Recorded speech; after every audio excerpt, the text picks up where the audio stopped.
Assalamualaikum warahmatullahi wabarakatuh. Halo, selamat pagi. Perkenalkan, nama saya Nasa Aulia dari PGSD 2C. Pada pertemuan kali ini, pertemuan ke-12, saya akan membahas materi tentang pengaruh pola hidup manusia terhadap sosial, masyarakat, dan ekonomi.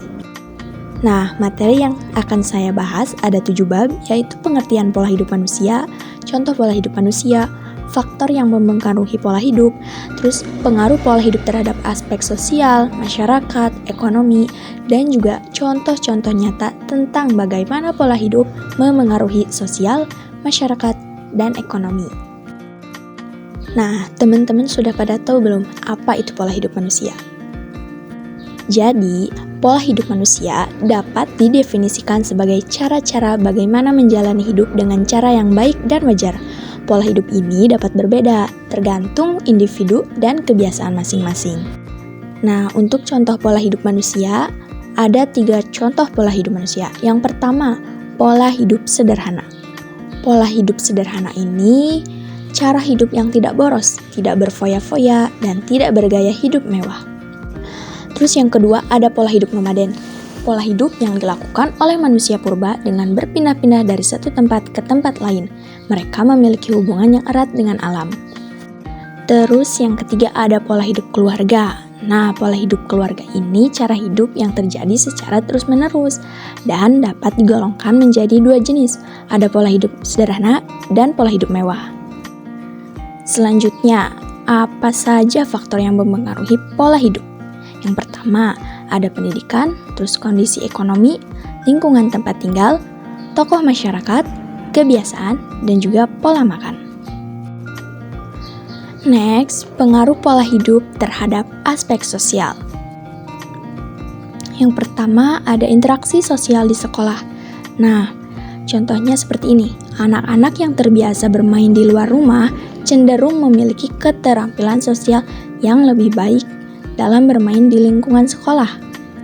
Pola hidup yang berbeda ini dapat mempengaruhi cara anak berinteraksi. Terus yang kedua, ada gaya hidup dan aktivitas ekstrakurikuler. Nah, pola hidup yang didukung oleh keluarga seperti kebiasaan berolahraga atau membaca bersama dapat mempengaruhi minat dan partisipasi anak dalam aktivitas ekstrakurikuler di sekolah. Selanjutnya, yang ketiga, nilai dan norma sosial. Nah, pola hidup yang ditanamkan oleh keluarga juga dapat mempengaruhi pemahaman anak terhadap nilai dan norma sosial di sekolah.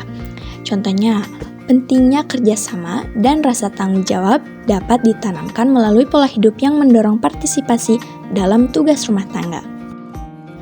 Terus, bab selanjutnya yaitu pengaruh pola hidup terhadap masyarakat. Nah, pengaruh pola hidup terhadap masyarakat ini dapat dilihat dari beberapa aspek. Yang pertama ada ketersediaan sumber daya alam.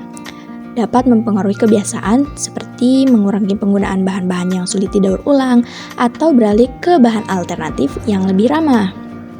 Terus, aspek budaya dan sosial ekonomi. Budaya dapat mempengaruhi preferensi makanan, perilaku konsumsi, dan preferensi teknologi, serta memainkan peran penting dalam pengambilan keputusan manusia tentang gaya hidup dan konsumsi. Terus dari aspek teknologi yang digunakan juga dapat mempengaruhi adopsi teknologi baru, seperti penggunaan energi terbarukan yang lebih berkelanjutan dan ramah lingkungan. Oke, selanjutnya pengaruh pola hidup terhadap ekonomi. Yang pertama, konsumsi barang dan jasa. Contohnya seperti ini, misalnya meningkatnya minat pada gaya hidup sehat dapat meningkatkan permintaan akan produk-produk organik atau kebugaran. Nah, perubahan dalam pola hidup ini dapat mempengaruhi permintaan akan barang dan jasa. Terus ada pola makan dan kesehatan. Nah, pola makan yang sehat dapat mempengaruhi biaya yang dikeluarkan oleh keluarga untuk membeli makanan. Contohnya, makanan yang seimbang dan bergizi mungkin membutuhkan biaya yang lebih tinggi dibandingkan dengan makanan cepat saji atau kudapan tidak sehat. Terus pendidikan keuangan dan nilai-nilai ekonomi. Pola hidup yang didukung oleh pendidikan keuangan keluarga juga dapat membentuk pemahaman anak tentang nilai-nilai ekonomi dan pengelolaan uang sejak dini. mempersiapkan mereka untuk mengambil keputusan keuangan yang lebih baik di masa depan. Nah, selanjutnya ada contoh-contoh nyata tentang bagaimana pola hidup memengaruhi sosial, masyarakat, dan ekonomi. Oke, contoh yang pertama yaitu contoh teman yang hidup sehat. Contohnya makan makanan yang sehat, terus berolahraga, dan tidur yang cukup setiap malam. Selanjutnya, cerita tentang dampak pola hidup tidak sehat. Jika kita tidak menjaga pola hidup yang sehat, ceritakan bagaimana orang tersebut sering merasa lelah. Jika kita tidak makan makanan yang sehat, terus tidak berolahraga, begadang setiap hari. Nah, ceritakan bagaimana orang tersebut sering merasa lelah, sakit perut, dan tidak bisa bermain dengan teman-teman dengan baik. Oke, lanjut. Yang terakhir, mengenal pengaruh lingkungan. Seseorang yang tinggal di daerah yang aman dan memiliki banyak taman, mereka lebih mungkin untuk keluar dan berolahraga daripada jika mereka tinggal di tempat yang berisik dan tidak aman. Baik, materi sudah selesai dan saya akan membacakan simpulannya. Jadi, pola hidup manusia itu memiliki pengaruh yang signifikan terhadap sosial, masyarakat, dan ekonomi. Gaya hidup, pendapatan, kondisi ekonomi, solidaritas sosial, industri, pendapatan, kesesuaian harga kebutuhan pokok, kebiasaan berbelanja, dan kesadaran kesehatan semua memiliki peran dalam membentuk pola hidup manusia yang berbeda-beda. Baik, terima kasih. Cukup sekian pembahasan materi pengaruh pola hidup manusia terhadap sosial, ekonomi, masyarakat. Mohon maaf jika ada kekurangan dan kesalahan.